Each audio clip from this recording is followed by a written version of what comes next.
Master Jet ask lang po, hindi po ba pwede gamitin ang payslip ng 2 beses sa isang buwan kapag mag-loan sa PLI? Let's say, mag-reloan ako sa isang bank pa-upgrade tapos mag-reloan din ako sa isa pa ring PLI with same deduction. Kapag yung ang tinitingnan kasi kapag nagbe-verify tayo ng loan o nag-check tayo is yung magiging ending ng net take home pay mo after na mag-reflect yung amortizations na applyan mong loan.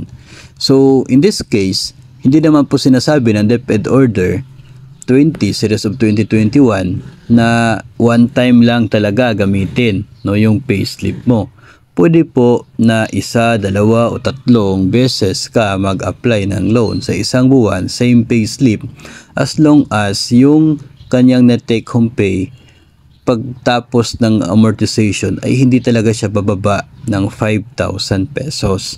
Yun po yung chine-check natin kasi yung mga loan verifiers, kapag nag-verify yan, part doon sa tinitingnan yung incoming deductions.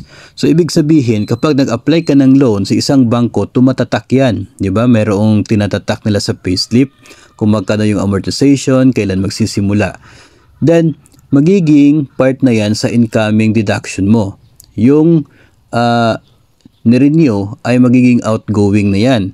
So, kapag doon ka sa second bank, part yun sa tinitingnan ni verifier, itong old amortization mawawala na to, papasok na itong new amortization. So para mga ganun po na klase ng pag-verify ng matitirang net take home pay.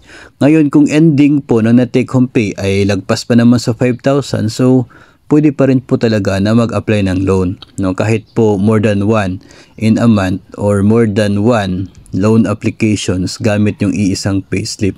For as long as kaya ng net take home pay mo na bayaran yung amortization ng loan na ina-applyan mo. Pero ang problema dyan, kung ikaw ay nagtaas ng loan amount o ng amortization sa isang bangko tapos hindi na siya kasya, hindi na siya kayang bayaran, talagang i-deny yan.